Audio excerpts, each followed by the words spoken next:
In close system होगा साथ में। Very good. यार नहीं। Before and after the collision will be same, conserve या constant, सही। in closed system, ये ना closed system कह दो, in a closed system कह दो, या in an isolated system कह दो।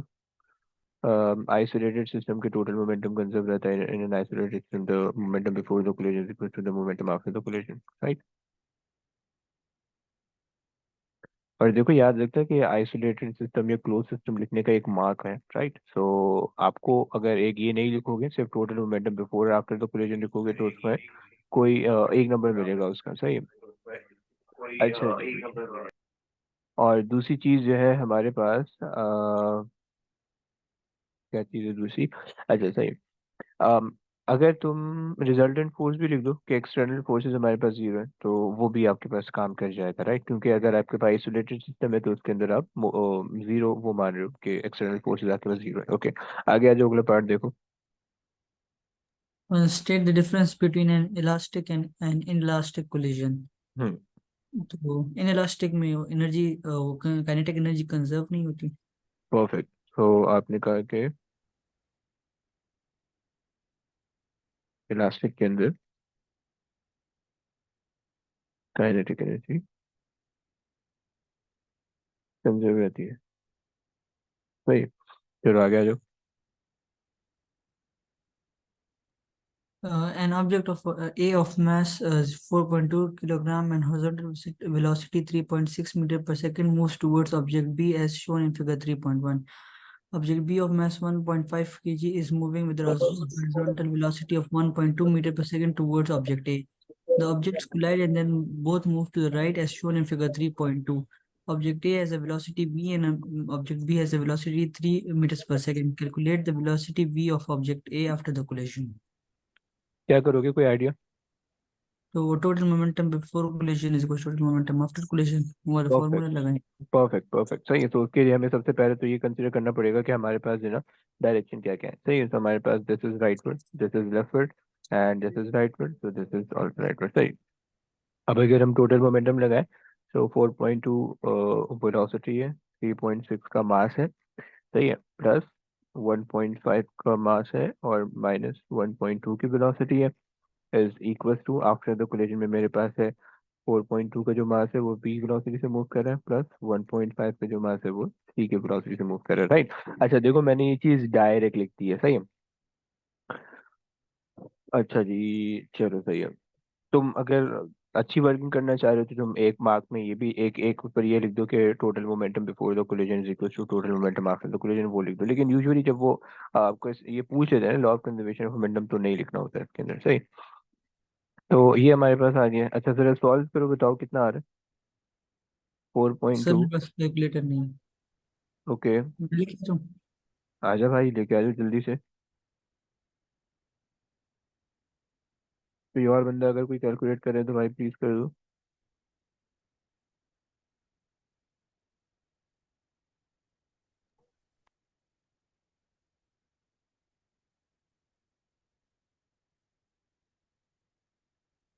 तुम इसका माइनस साइन यहाँ पर भी लगा सकते हो। अरे यार।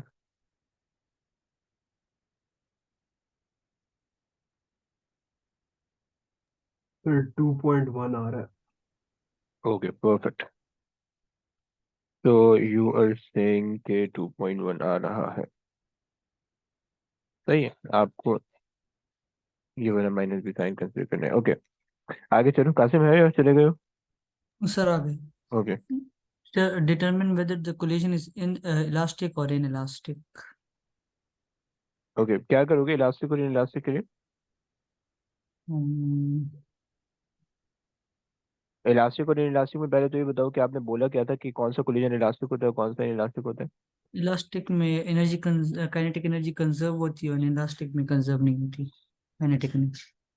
सही है। तो इसका मतलब है कि अगर जो है हम kinetic energy before the collision निकाल लें और kinetic energy after the collision निकाल लें, सही है, और फिर उन दोनों को कंपेयर कर लें। तो अगर काइनेटिक एनर्जी सेम आ रही है उसका मतलब है कोलिजन इलास्टिक है, अगर नहीं होगी तो कोलिजन इलास्टिक है। आप समझ रहे हो?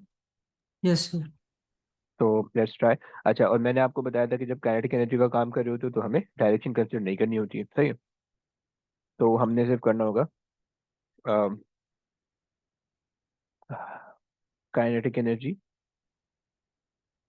बिफोर द कोलिजन कितनी आएगी, kinetic energy of the particle one जिसका मास है 4.2 और वो मूव कर रहा है 3.6 की वेलोसिटी के साथ, प्लस हाफ दूसरा है 1.5 और वो मूव कर रहा था पता नहीं 1.2 की वेलोसिटी से, right. So this is the kinetic energy before the collision and kinetic energy after the collision आपके पास आ जाएगी 1/2 into 4.2 वाली की जो final after the collision velocity हमने निकाली थी वो ये थी 1/2 into 1.5 और इसकी वेलोसिटी हमारे पास कितनी है 3 का स्क्वायर, राइट। जरा निकाल दो प्लीज।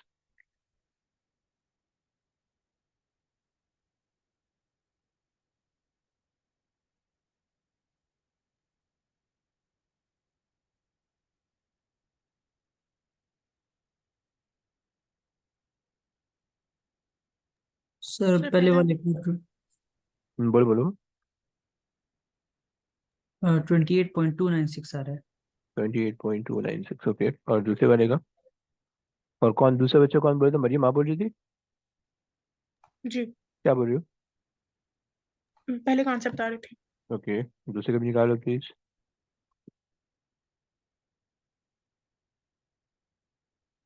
सर दूसरे का 16.011।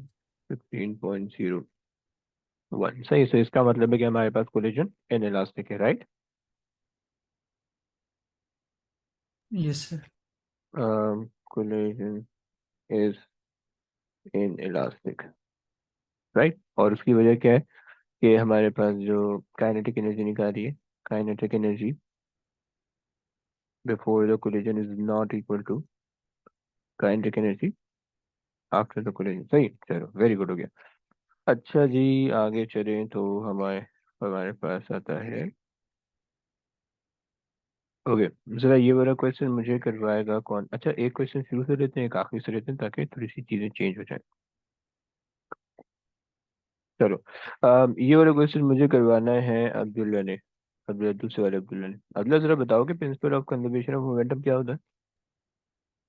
There, in an isolated system, yeah, hmm, the total momentum before collision is equal to the total momentum after collision. Perfect, very good. तो ये मैं लिख नहीं रहा हूँ, एक दफा हमने लिख लिया। आगे आगे आ जाओ। सॉरी, क्या बोल रहे हो? In an absence of external force लिख सकते हैं इसकी जगह? यस, चलेगा। Okay. एक्सटर्नल फोर्स के बजाय रिजल्टेंट फोर्स लिख दो तो ज्यादा बेटर। वो भी लिख दो, एक्सटर्नल फोर्स भी लिख दो तो भी सही, कोई मतलब नहीं। Okay.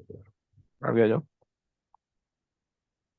Two balls X and Y move along a horizontal frictionless surface as shown from above in figure 4.1. Acha. Ball X has a mass of 3 kilograms and velocity of 4 in a direction at angle theta to a line AB. A ball Y has a mass of 2.5 kilograms and a velocity of 4.8 in a direction at angle theta to the line AB. Okay. The balls collide and stick together. After colliding, the balls have a velocity of 3.7 along the line AB on the horizontal surface. Okay. By considering the components of the momenta along the line AB, calculate theta. Hmm Hmm. सबसे पहले तो मुझे ये Com- बताओ कि velocity के जो दो कंपोनेंट बनाओगे क्या बनाओगे? फिर 4.8 इसका रिजल्ट है, 4.8 times sine cos of theta, इसका हॉरिजॉन्टल का और वर्टिकल का ओए 4 पॉइंट। ब्रो, हॉरिजॉन्टल ये वाला आ रहा है ना, तो ये कॉस ही होना चाहिए। यस सर, कॉस होना चाहिए cos theta, horizontal. Very good. और आप फिर ये बोलोगे कि 4.8 साइन थीटा, है ना? ऐसे ही बोलोगे ना? ओके। और ये जो इसका वो आ गया, क्या बोलते हैं, ये जो इसकी जो है वेलोसिटी आ गई, if you multiply with the mass, so you'll get the momentum 2.5 यहाँ पे भी मल्टीप्लाई कर दो 2.5 वहाँ भी मल्टीप्लाई कर दो सही। अच्छा जी अगले वाले ऊपर वाले के अगर हम कंपोनेंट बनाए तो एक कंपोनेंट आ जाएगा ये क्या आएगा अब्दुल्ला बताओगे। तो ये आएगा, फिर जो ये आएगा cos of theta, 4 times cos of theta. Perfect सही है और टाइम्स 3 कर देते हैं ताकि मोमेंटम भी बन जाए और ये आ जाएगा 3 times 4 sin थीटा। गुड। अच्छा बिफोर द कोलिजन तो वर्टिकल हॉरिजॉन्टल दोनों है आफ्टर द कोलिजन वर्टिकल कितना है, आप लोग बता सकते वर्टिकल 0 हो गया। हो वेरी गुड सही है। और आफ्टर द कोलिजन हॉरिजॉन्टल कितना आ रहा है थ्री दोनों के पॉइंट मासेस। 3.7 इसकी वेलोसिटी राइट और मास दोनों के ऐड कर दो तो 3 + 2.5 5.5 राइट। ओके अच्छा एक चीज हम और कर लेते हैं यहाँ पे इनकी डायरेक्शन भी मान लेते हैं सही है। So I am taking rightward as positive upward as negative positive and downward as negative right सही हो गया। अच्छा अब अभी हमने जो ना क्वेश्चन के अंदर जो भी लाइक जो डायग्राम के अंदर जो चीज सॉल्व करनी थी हमने कर लिया। अब बोल रहे हैं कि by considering the components of the momentum along the line A B along the line A B का मतलब है तुम्हें वर्टिकल कंसीडर करने का बोला या हॉरिजॉन्टल। सर हॉरिजॉन्टल का। गुड सो हॉरिजॉन्टल सही है। और तुम्हें पता है कि total momentum before the collision must be equal to total momentum after the collision in horizontal direction. So let's take the horizontal momentum before the collision that is 2.5 times 4.8 cos theta सही है plus 3 into 4 cos theta right. So this is the momentum before the collision and the momentum after the collision is 5.5 3.7 right. तो अगर तुम जो है यहाँ से जरा सॉल्व कर लो और थीटा की वैल्यू निकाल लो कितनी आएगी। 2.5. ये 10 cos थीटा हो जाएगा और ये 12 cos थीटा हो जाएगा और फिर टोटल बन जाएगा 22 cos थीटा। तो 22 cos theta is equals to 5.5 times 3.7 right. Then you can make cos theta the subject.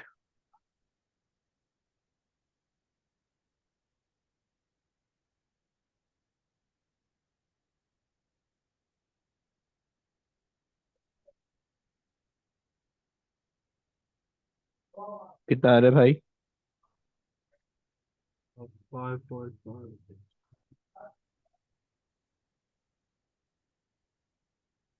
22.3. Okay so आप कह रहे हो कि 22.3 जबकि एक्चुअल एंगल आ रहा है 32।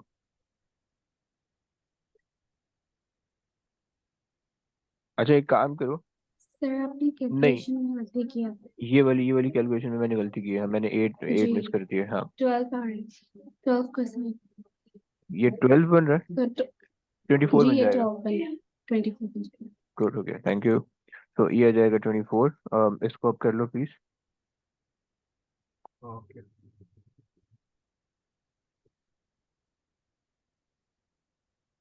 32 आ रहा है। सही हो गया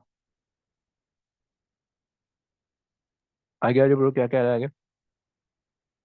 By calculation of kinetic energy, state and explain whether the position of the balls is inelastic or perfectly elastic. अच्छा जी इलास्टिक कोलिजन और इनइलास्टिक कोलिजन में हम डायरेक्शन तो कंसिडर नहीं करते तो काइनेटिक एनर्जी को ले लेते हैं सही हो। तो अगर हम बात करें तो बिफोर द कोलिजन हमारे पास है हाफ मास कितना है मास हमारे पास है एक का 3 है सही है, जिसका 3 है वो मूव कर रही थी 4 से प्लस जिसका मास जो है 4.8 है वो मूव अच्छा 2.5 है सॉरी 2.5 वो मूव करिए 4.8 से। इसकी जरा काइनेटिक एनर्जी निकालो और एक बंदा फाइनल की निकाल ले प्लीज। अच्छा आफ्टर द कोलिजन दोनों 3.7 से मूव अच्छा 5.5 टाइम्स 3.7 का स्क्वायर, राइट। अच्छा वैसे दिख रहा है कि तुम्हें कि इनइलास्टिक कोलिजन है, तो मैं लिख रहा हूँ यहाँ पे inelastic.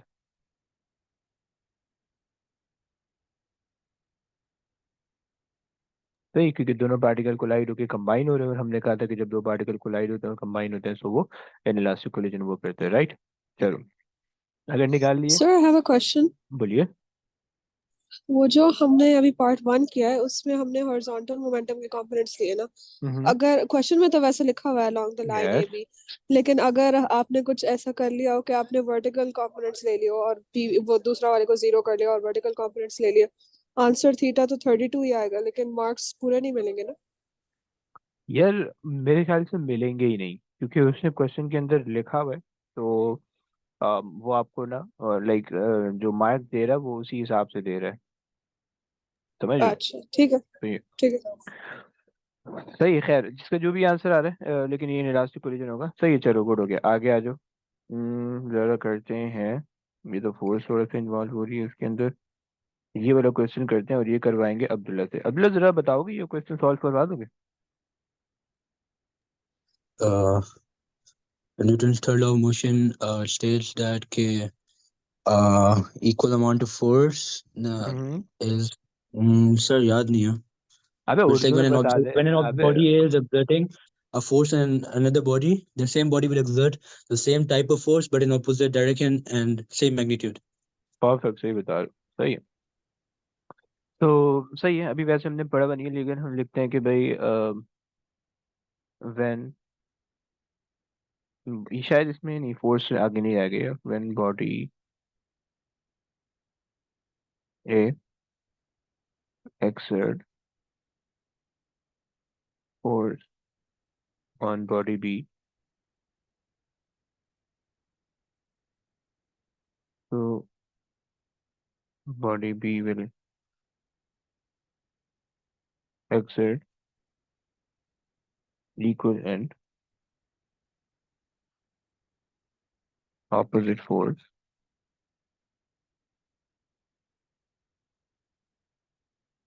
on body A.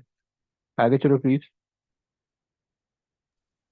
Block X of mass m slides in a straight line along a horizontal frictionless surface, as shown in figure 3.1 and 3.2. The block X is moving with a speed of 5v and collides head-on with stationary block Y of mass m, my. The two blocks stick together and then move with a common speed, which is v, as shown in figure 3.2. Use the conservation of momentum to show that the ratio my over mx is 4. तो sir इसमें वही हमें formula use करना होगा कि mx plus 5v और plus y plus my, नहीं plus my, और उसकी वेलोसिटी 0 होगी, तो फिर जो हमारे पास इनिशियल मोमेंटम होगा before the collision that will be 5v times mx and equals to mx plus my and the common velocity which will be. Okay, अबे एक तो तुम इतना तेज 2x पे बोल लो क्या, या मेरा 2x पे मुझे सुनाई दे रहा है? सर वो अच्छा चल के बोल ओके, रहे हैं सर। अच्छा ओके ओके, सही सही, वैसे वैसे जो बोल रहे हो सही बोल रहे हो। अच्छा आपने बोला कि एम एक्स, इन्होंने हमसे कितने नंबर दे रहे हैं? दो ही नंबर दे रहे हैं है।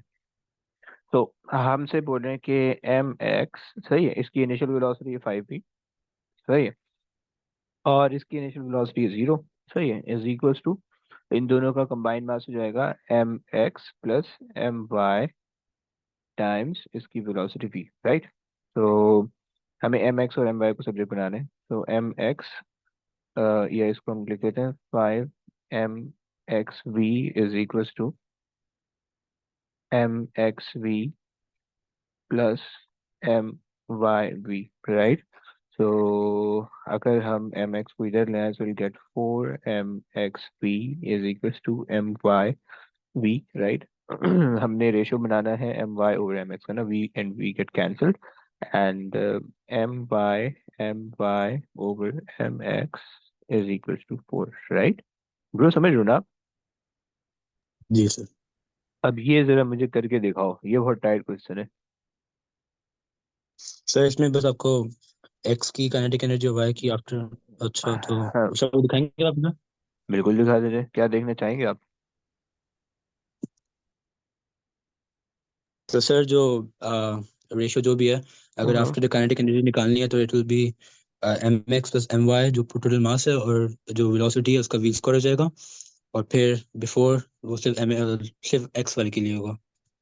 अच्छा ओके, अच्छा तो आप ये बोल रहे हो कि, एक मिनट मेरे को यहाँ जाना है। ओके, तो आपने कहा कि total energy X Y after the collision, so after, अच्छा काइनेटिक एनर्जी हमारे पास है हाफ एम पी स्क्वायर, सही है हमारे पास काइनेटिक एनर्जी। तो अगर मेरे पास kinetic, total kinetic energy X Y after the collision, so half M हमारे पास कितना है, M X plus M Y, है ना, एम वाई टाइम्स उसकी वेलोसिटी जी वी का स्क्वायर, राइट। और total kinetic energy before the collision, तो वो सिर्फ हाफ एम एक्स की वजह से, और वो 5v की स्पीड से मूव कर रहा है, आप ऐसे ही बोल रहे हो ना। जी सर। अच्छा क्या करें अब इसके आगे, सिंप्लीफाई कैसे करें। Sir simplify. चाहे 2 1/2 से 1/2 कैंसिल हो जाएगा, वी स्क्वायर से वी स्क्वायर कैंसिल हो जाएगा, यहाँ 5 का स्क्वायर रह जाएगा, सही है। तो हमारे पास जो बचेगा वो बच जाएगा M X plus M Y over M X times 25, सही है। और क्या करें। सर mx तो कट नहीं सकता। सर फिर यही होगा, इसके अलावा क्या हो सकता है? अबे नहीं हो सकता है। देखो, अब देखो इस तरह के जो भी क्वेश्चन आएंगे ना, जो बिल्कुल अजीब से उल्टे पुल्टे किस्म के सर हो, वो m कैंसिल हो जाए, वो m कॉमन ले लेंगे ना हम लोग, ओए mx प्लस y, तो m से कट। अबे अबे ओए कैसे। अच्छा सर फिर नहीं हो सकता। ब्रो अलग अलग है ना, एक एम अलग है, दूसरा नहीं एम जी, वो अलग है। सर अलग अलग। अच्छा देखो, जब भी इस तरह के क्वेश्चन देते हैं ना वो एग्जाम के अंदर, तो याद रखना कि तुमने पिछले वाले पार्ट में जो भी काम किया होगा उससे रिलेट करना, अगला वाला पार्ट कुछ ना कुछ निकल के आ जाएगा। अब जरा पिछले वाले पार्ट में देखो, तुम्हें एम एक्स और एम वाई का रेशियो दिया हुआ है, राइट। तुम अगर ऐसे लिखो कि 4mx = m y, तो हमें my की वैल्यू तो मिल गई, my = 4mx, सही। तो आई कैन जी sir. Replace mx plus my की जगह मैं लिख दूँ 4mx, राइट। और ये हो जाएगा 25mx। जरा प्लीज इसको सॉल्व करो 1 मिनट में, और मुझे बताओ, और मुझे 1 मिनट देना प्लीज। सर 1/5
अच्छा जी, सॉरी गाइस। अच्छा ओके, आगे आ जाओ। ये तो निकाल लिया आपने। अच्छा आगे चलो प्लीज, अगला आगे चलोगे। सर 0 होगा शायद। परफेक्टली इलास्टिक कोलिजन में। जी, अच्छा क्यों जीरो क्यों होगा? आप लाइक क्या सोच क्योंकि के सर बोल रहे हो? दोनों जगह सेम होगी ना, after the collision kinetic energy same होगी before.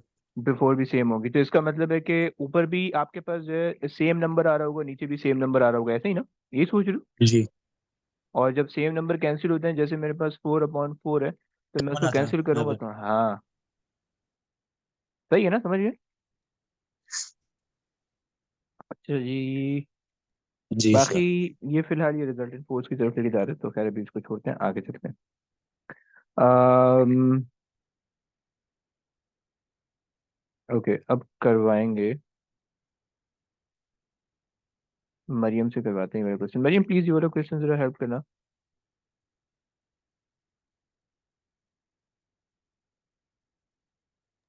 All right. A wooden block moves along a horizontal frictionless surface. The block has mass 85 grams and moves to the left with a velocity of 2 meters per second. A steel ball of mass 4 grams is fired to the right. The steel ball, moving horizontally with a speed of 45 meters per second, collides with the block and remains embedded in it. After the collision, the block and steel ball both have the speed v. Calculate v. Okay, क्या करें? Exact. अच्छा straight away आपने सोचना तो इस तरह से शुरू करना होगा कि law of conservation of momentum आपने अप्लाई करना है, राइट? Yeah. ओके, तो अकॉर्डिंग टू लॉ हमें क्या करना है कि before the collision must be equal to after the collision, right? एक चीज तो कर Convert the 85 grams to kilograms, so 0.85. Okay. अच्छा एक मिनट, इन्होंने अच्छा बिफोर द कोलिजन का सिनेरियो इन्होंने हमें दिया हुआ है, राइट? ऐसे ही। Okay, so the 4 gram is actually 4 exponent negative 3, and we have a ball moving with 45 meter per second, right? So I'm taking the right one as positive and the left one as negative. So plus the the wooden block has a mass of 85 exponent negative 3, and this is 2, right?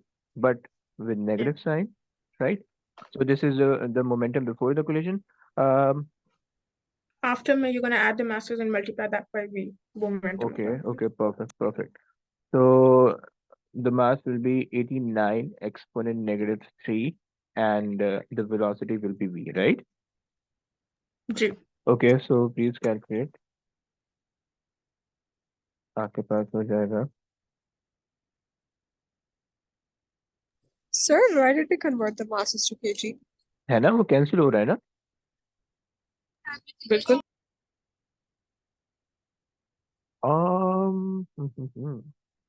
जरूरत नहीं है अगर, लेकिन वैसे ही कर लो अगर करना है तो। अगर तुम्हें ये चीज समझ में आ जाती है, लेकिन तुम पिक कर पा रहे हो कि तुम्हें ग्राम को किलोग्राम में कन्वर्ट करने की जरूरत नहीं है, तो then go ahead with that. सही है, लेकिन कभी कभार वो मसला भी आ जाता है, तो it's better to like convert it. 1.26. 1.26 perfect, सही है। तो हम यूजुअली एएस के अंदर जो है ना 2SF के अंदर आंसर देते हैं, तो 1.3, राइट? ओके आगे चलिए please. For the block and the ball, state the relative speed of approach before collision and separation after collision. Or let me show the diagram. अच्छा एक बात बताओ कि आपने इसको माइनस नहीं किया क्या?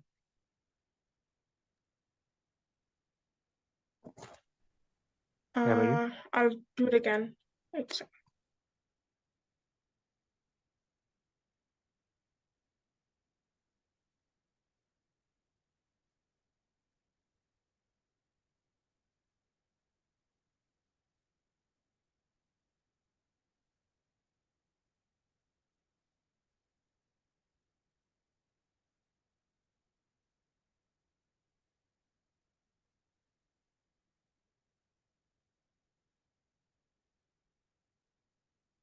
कितना आ रहा है?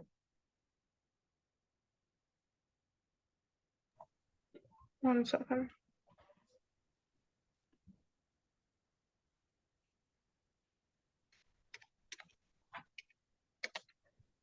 0.1.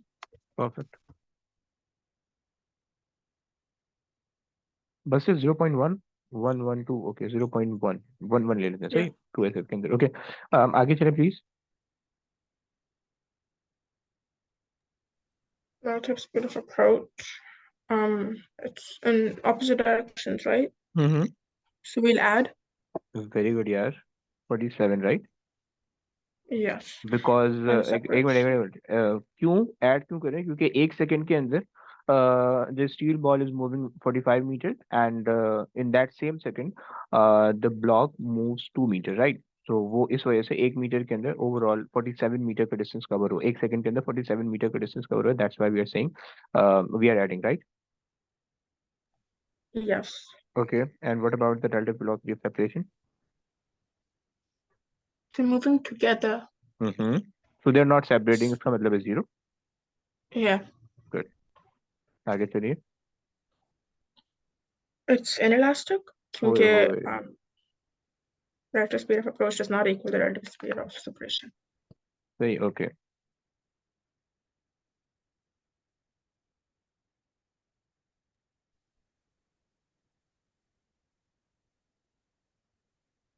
approach and separation relative आगे चलो अच्छा तो लास्ट पार्ट में हमसे कहते हैं use the Newton state law to explain the relationship between the rate of change of the momentum the अच्छा ये rate of change of momentum का है तो फिलहाल इसको छोड़ देते हैं मोमेंटम का है तो इसको फिलहाल छोड़ देते हैं सही okay so let's solve this question अच्छा इसके अलावा कोई अच्छा सा क्वेश्चन है चलो ओके भैया आ गई हो भैया ओके भैया आ जाओ ये क्वेश्चन नंबर 11 देखो please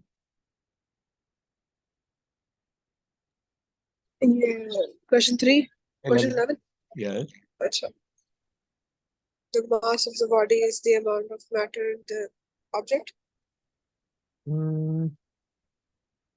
or the resistance of to change in सही है गुड है गुड है गुड है the resistance to change the motion or the amount of substance, the amount of matter in a body, right? ठीक है. आगे चलो please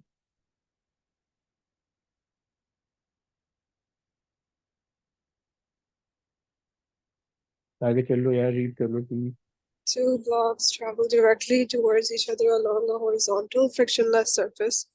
The blocks collide as illustrated in the figure. Acha, acha, acha.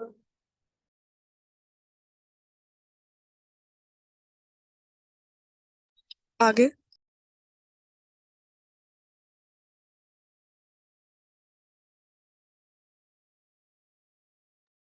Block A has a mass 3m and block B has a mass m. Before the collision, block A moves to the right with speed 0. अच्छा इन्होंने आपको कुछ कहानी बताई भी like before the collision after the collision की सही है और इन्होंने कुछ कहानियां भी लिख भी दी है सही है अच्छा न्यूटन थर्ड लॉ की ना बहुत सारी चीजें ये तुमसे पूछेगा सही है तो अभी इसको फिलहाल स्किप करें अगले चैप्टर जब हम स्टार्ट करेंगे न्यूटन थर्ड लॉ पे आएंगे तो इस चीज को देख लेंगे सही है आगे आ जाओ डिटरमाइन द स्पीड भी अच्छा कैसे निकालोगे मेरी स्पीड भी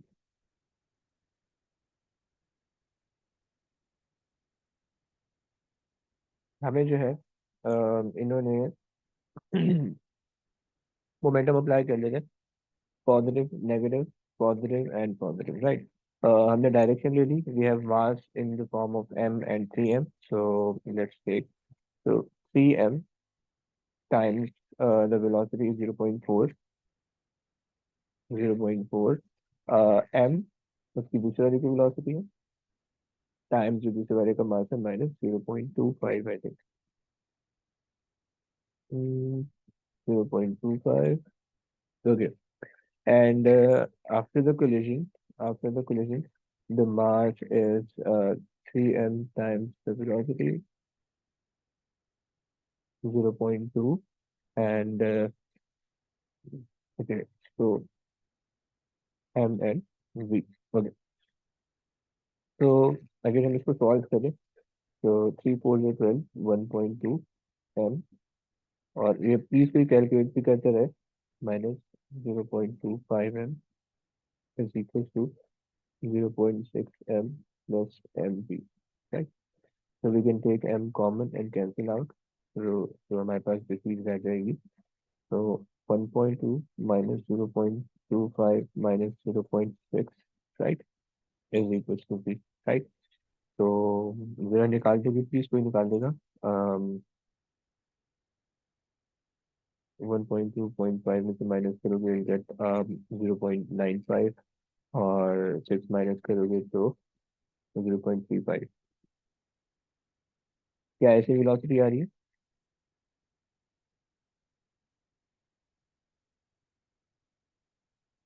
तुम्हारी कंप्यूटर चेक करो तो ओके, सही आ रही है। अच्छा जी, भैया तो है नहीं, राबिया से करवाते हैं। राबिया, जो प्लीज आगे रीड करोगी? Calculate for the blocks the relative speed of approach. Okay, तो रिलेटिव स्पीड ऑफ अप्रोच कैसे निकालोगे जब दो ऑब्जेक्ट एक दूसरे के करीब आ रहे हैं तो? Plus भाई, ये बैकग्राउंड में इतना शोर क्यों आ रहा है?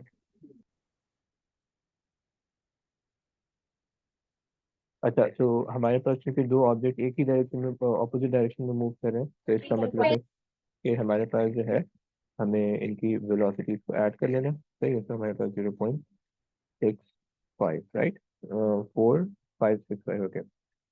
And the relative velocity of separation, okay, relative velocity of separation क्या बोलोगी? अगर हम देखें तो ये हमारे पास आई थी 0.35, right? And since both are moving in the same direction, which means in 1 second, the mass m travels 0.35 meters, and in that same second, 0.3, the mass of 0.3 m will travel 0.2 meters. So 0.1 meter, 0.15 meter will be left, जो कि travel होगा 1 second के अंदर, तो हम कह देंगे 0.15 metre पर सेकंड, राइट? अच्छा जी, सो आगे चलते हैं। आगे आपसे बोल रहा है कि use your answer with straight and explain whether the collision is elastic or inelastic. So again, relative velocity of approach और relative velocity of separation अगर बराबर होती तो हमारे पास इलास्टिक होता, और नहीं है तो इसलिए inelastic है, राइट? तो the relative velocity of approach is not equal to the relative velocity of separation. So inelastic.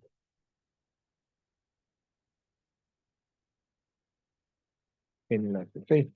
चलो, एक दो क्वेश्चन और करते हैं, एक दो क्वेश्चन और करते हैं, उसके बाद क्लास एंड करेंगे, सही है? तो ये वाले क्वेश्चन करवाएंगे किसे? कासिम से करवाते हैं। कासिम से ये क्वेश्चन रीड करोगे 14? Yes. Two balls X and Y move along a horizontal frictionless surface as illustrated in figure 3.1. Okay, Ball X has an initial velocity of 3 meters per second in a direction along line B. Ball Y has a mass of 2.5 kilogram and initial velocity of 9.6 meters per second in a direction at an angle of 60 degrees to the line AB. The two balls collide at point B. The balls stick together and then travel along the horizontal surface in a direction at right angles to the line B as shown in figure 3.2. By considering the components of momentum in the direction from A to B, show that the ball X has a mass of 4 kg. Okay, तो basically पहले ball जो है वो horizontal जा रही थी, सही है? ये एक यहाँ से आ रही थी कहीं से, दूसरी बॉल यहाँ से आ रही थी, सही? और ये दोनों इस पॉइंट को कोलाइड होकर ऊपर चली जा रही है, सही है? तो यहाँ पे काइनेटिक के साथ पोटेंशियल एनर्जी भी चेंज हो रही होगी, राइट? तो खैर अच्छा जी, इन्होंने किस डायरेक्शन में मोमेंटम कैसे लगाया? By conserving momentum in the direction A B, सही है? तो ए बी का मतलब है कि हमने हॉरिजॉन्टल डायरेक्शन में कंसीडर करना, सही है? तो इसका मतलब है कि हमारे पास, अच्छा कासिम मुझे ये बता सकते हैं कि इसका ये वाला कंपोनेंट क्या बनेगा? ये 9.6 वाला, Yes, इसका जो हॉरिजॉन्टल होगा वो 9.6 कॉस हो जाएगा, और जो वर्टिकल होगा वो 9.6 साइन हो जाएगा। cos 60, very good, perfect. सही है, 9.6 sin 60। आई होप तो आपको एंगल दिख रहा होगा, एंगल यहाँ दे रखा है इन्होंने, सही। कंफ्यूज करने के लिए दिए, चाहे ऊपर बढ़ाओ चाहे यहाँ बनाओ, एंगल सेम ही रहता है, राइट। तो okay, so I am taking the rightward as positive, right, तो ये नेगेटिव हो जाएगा, and since this is the velocity you have to multiply with the mass then get the momentum, और यहाँ पे इसका जो है हमें मास नहीं पता, राइट। अच्छा, can you tell me what is the momentum after the collision, the horizontal? मुझे पूछिए sir. Yes, sir wait, question sir, general 0 का। Very good. और क्या वजह, जी सर। और क्या वजह क्यों आप बोल रहे हो जीरो होगा? सर क्योंकि वो स्टिक टुगेदर है। अबे नहीं, वो देखो वो ऊपर जा रहे हैं, वर्टिकल डायरेक्शन में मूव कर रहे हैं, तो अब ए बी की डायरेक्शन में कोई मोमेंटम नहीं है, राइट। तो एक सही है। सही है ना? तो ओके, तो इनिशियल मोमेंटम हमारे पास आया 3m, उसका हमें नाप नहीं पता ए का, सही है, और प्लस 9.6, सॉरी, इसका मास आ जाएगा 2.5 minus 9.6 cos 60 and eta 9.6 cos 60. Yes, so this is the momentum before the collision equals to 0, the momentum after the collision, right? As with you. और अगर हम इसको सॉल्व करें तो 3m is equal to 2.5 times 9.6, और cos 60 हमारे पास होता है 1/2, 1/2, सही है। तो अगर इसको सिंप्लीफाई कर लो और तो तुम्हारे पास बन जाएगा, कितना बनेगा, फिर सिंप्लीफाई भी करिए और 3 को यहाँ डिवाइड कर दे, बल्कि इसको कैलकुलेटर में तुम इस तरह से देखो, दिस इज 0.5, राइट।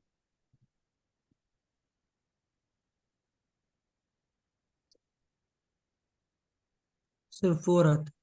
4 आ रहा है, ओके, जी सर। परफेक्ट, चलो आगे आ जाए। कैलकुलेट द कॉमन, तो लॉ ऑफ कंजर्वेशन मोमेंटम और लगा दें। ओके, आफ्टर द कोलिजन ना, okay, law of conservation, yes. अच्छा, कौन सी डायरेक्शन में लगाओगे law of conservation, vertical a to horizontal? Horizontal होगी। है, आफ्टर द कोलिजन तो हॉरिजॉन्टल है ही नहीं, तो क्या फायदा होगा फिर? फिर वर्टिकल होगी। है, वाह। अच्छा जी, तो चलो वर्टिकल हमने बेसिकली लगाना पड़ेगा, सही। अच्छा, इसका मास हमारे पास है 2.5, और एक का मास था 4, राइट, तो कंबाइन होके हो जाएगा 6.5, with they are moving with the velocity v, तो ये इसका मोमेंटम आ रहा है, सही। तो फाइनल वर्टिकल मोमेंटम हमारे पास आ गया 6.5, मास है, वेलोसिटी v है, सही। इनिशियल वर्टिकल मोमेंटम हमारे पास है ओके, सो 9.6 sin 60 टाइम्स 2.5, सही है। तो 2.5 टाइम 9.6 sin 60, राइट। तो जरा प्लीज कैलकुलेट कर दो बाय डिवाइडिंग दिस, सॉरी,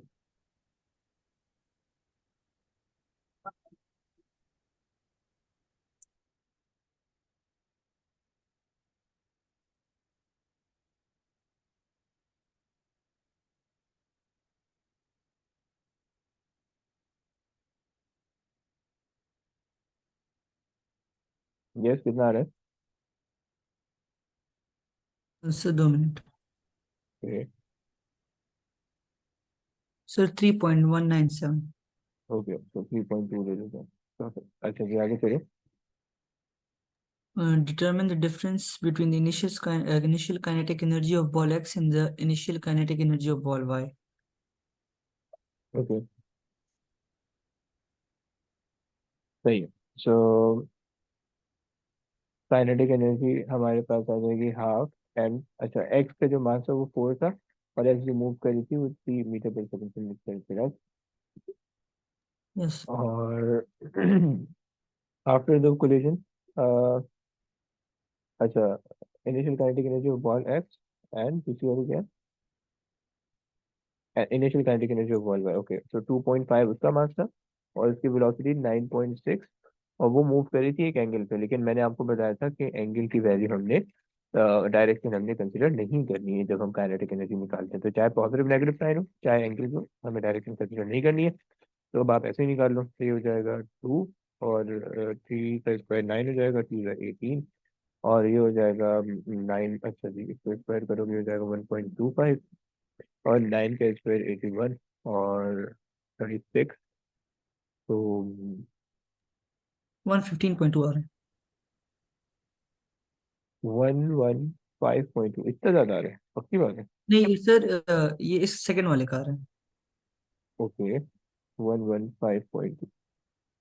इसको अब सब्सट्रैक्ट कर देंगे। हम्म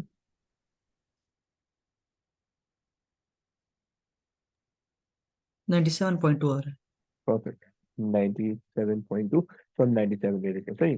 चलो अच्छा जी, बस एक आखिरी क्वेश्चन करते हैं उसके बाद क्लास एंड करेंगे। कोई अच्छे से क्वेश्चन अगर मुझे मिले, ये वाला कर लेते हैं। अच्छा, और ये मुझे करवाना है राबी, अगर आपके पीछे बैकग्राउंड नॉइज नहीं है तो फिर आपने सॉल्व करना है क्वेश्चन। ये तो मोमेंट मोमेंट आ रहा है, ये वाले क्वेश्चन फोर से रिलेटेड है। ये तो बहुत आसान है क्वेश्चन। अच्छा जी, तो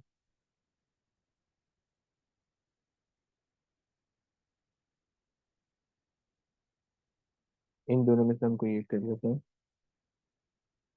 चलिए ये छोटा सा ही कर लेते हैं, आ जाओ राबी, अगर आप कर सकते हो तो प्लीज आप करा दो। Um, a stationary fiber explodes into three different fragments that move in a horizontal plane as illustrated. The fragment of mass 3 has 3m has a velocity of 7 meters per second perpendicular to line AB. The fragment of mass 2m has a velocity of 6 meters per second at angle theta to line AB. The fragment of mass 1.5 m has a velocity of 8 meters per second at angle theta to line AB. Use the principle of conservation of momentum to determine अच्छा theta. जी, तो अच्छा law state the principle of conservation of momentum, ये उससे पिछले वाले part में पूछा गया, सही है। वो आप बता दो कि इन an isolated system the total momentum before and after the collision will be same, right, या रिजल्टेंट फोर्स क्या है, एक्सटर्नल फोर्स जीरो है, ये सब चीजें, सही है। अच्छा जरा मुझे बताओ क्या करोगे आप। अच्छा सबसे पहली चीज So horizontal component सबसे पहले तो कंपोनेंट बता दो, हाँ इसका कंपोनेंट क्या होगा। becomes 8 8, cos perfect, theta very good, सही है। और ये वाला हो जाएगा फिर 8 साइन थीटा, sin theta. और इसका कंपोनेंट क्या होगा 6, 6 cos theta. good, and this one will be 6 sin theta, right? Okay, you can multiply with your masses, so you'll get the momentum. So इसका 1.5 m और 1.5 m, सही, और इसका जो मास है वो है 2m और इसका जो मास है वो है 2m, राइट। अच्छा जी, सो हम कौन सा वाला डायरेक्शन कंसिडर करें, हॉरिजॉन्टल या वर्टिकल Horizontal. है? Okay, so you are saying horizontal momentum. So horizontal momentum का मतलब होगा कि अच्छा I am taking the rightward as positive and leftward as negative and अच्छा what is the momentum before the collision, can you tell me, this is the scenario of after the collision, right. Yes. तो क्या है before the collision, क्या है?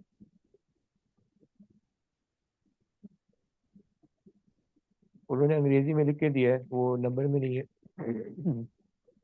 दिख रहा है आपको?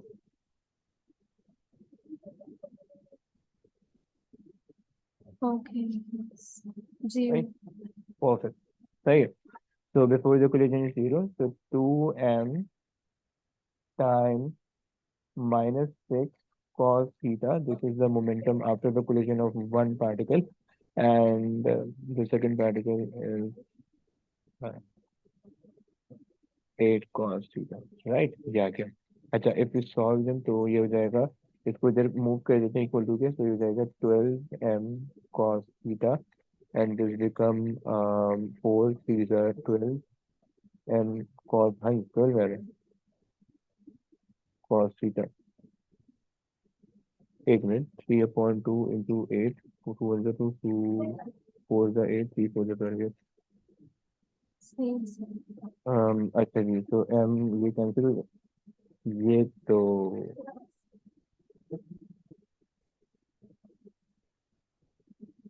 90 आ जाएगा फिर, है ना? जी। क्योंकि अगर आप देखो, लेकिन 90 तो नहीं आ रहा, कोई और एंगल आ रहा है। 1.5 into 8 into 6।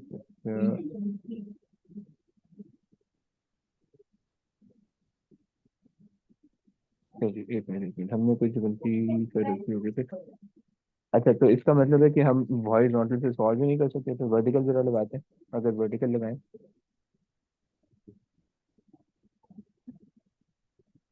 अगर हम वर्टिकल मोमेंटम लगाएं तो इसके अंदर क्या हो जाएगा? तो initial vertical momentum is 0 because initially particle stationary था, और आफ्टर द कोलिजन हमारे पास अपवर्ड जो जा रहा है वो जा रहा है 7 times 3m, राइट?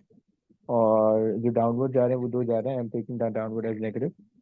तो ये मेरे पास हो जाएगा plus 2m minus 6 cos theta, right? And plus plus 1.5m times minus 8 sin theta, से भी cos है, ये sin है, सही। अच्छा, जब इसको आप सॉल्व करोगे तो ये बन जाएगा, तो 7 3 is 21m, right? And minus 3 2 is 6 3 is 12m sin theta and minus 12m sin theta, सही है। सो -24, so 21m is equals to 24m sin theta, m से m cancel कर दो, so you will be left with 21/24, and आप जो है sine inverse कर दो, तो आपके पास आ जाएगा आंसर, राइट? तो कितना आंसर आ रहा है? 61. 61। तो बेसिकली यहाँ पे इन्होंने हॉरिजॉन्टल से सिनेरियो ऐसा बनाया हुआ है जिससे सॉल्व नहीं हो सकता। ओके, आगे चलो please. Calculate the ratio. Of the mass 2m, kinetic energy mass 1m। Okay, तो हम लगा लेते हैं कि हाफ 2m, और काइनेटिक एनर्जी 2m का जो 2m की जो वेलोसिटी वो 6। ओके, तो 6² डिवाइडेड बाय हाफ और 1.5m, सही है। और इसको हम ले लेंगे, इसकी वेलोसिटी कितनी है? 8 8। तो इसको जब आप सॉल्व करोगे ये कैंसिल हो जाएगा, ये कैंसिल हो जाएगा, and this become 2 times 36 divided by 1.5 times 64, और फिर उसके बाद ये हो जाएगा 72 डिवाइडेड बाय कितना हो जाएगा ये? 32 टाइम 96। अब इसको सॉल्व कर लो। 3 over 4। कितना? 3 over 4। 3/4। 3/4 is 0.75, right? Okay, perfect, सही है। चलो, तो बस बात की क्लास नहीं रखती, हमने अच्छे खासे क्वेश्चन कर लिए हैं इसके अंदर। मेरे ख्याल से बाकी जो क्वेश्चन रह गए हैं वो शायद फोर्सेस के हैं। मेरे ख्याल से 1 2 क्वेश्चन रह गए हैं, सही है। तो लेकिन प्लीज तुम लोग जो है ना, एटलीस्ट अगर मैं इसके क्वेश्चन ज्यादा नहीं दे रहा करने के लिए, सिर्फ इसका पेपर 1 कर लेना। अगर तुम्हें लगे कि तुम इसमें वीक हो तो इसका पेपर 2 भी ट्राई कर लेना। पेपर 2 में इसके 3 4 5 क्वेश्चन और होंगे, लेकिन काइंडली वो सेकंड जो मोमेंटम इन 2 डायमेंशन है ना, यानी जो 2 डायमेंशन के अंदर हो रहा है हॉरिजॉन्टल वर्टिकल, वो वाले ट्राई कर लेना प्लीज, ताकि तुम लोग को अपने ऊपर कॉन्फिडेंस आ जाए। जैसे ये वाला है, अब इसके अंदर इन्होंने मासेस बहुत छोटी वैल्यू में दिया हुआ है, तो इसमें तुम्हें पता चलेगा, थोड़ा सा मुश्किल होगी शायद, सही है। तो ये कर लेना। तो जो 2 डायमेंशनल मोमेंटम है ना, वो प्लीज ट्राई कर लेना, अगर तुम्हें पूरी वर्कशीट ना करनी हो, और अगर करनी हो देन फाइन, सही है। और ये वाले क्वेश्चन मोमेंट वगैरह के क्वेश्चन छोड़ देना, सही है। चलो बस, अब आज की क्लास इतनी थी, इंशाल्लाह हम अगली क्लास में अगले चैप्टर स्टार्ट करेंगे, सही। और प्लीज वो जो मैंने वर्कशीट दे रखी है उनको प्लीज कंप्लीट करो। और आज तक जो है तुम लोग ने मोमेंटम की वर्कशीट जो एमसीक्यू वाली है उसको तुम लोग ने कंप्लीट करना है, क्योंकि मोमेंटम के एमसीक्यू क्वेश्चन थोड़े वो मुश्किल देते हैं, राइट। और इंशाल्लाह अगली क्लास में हम पोस्ट स्टार्ट करेंगे, राइट। चलें जी।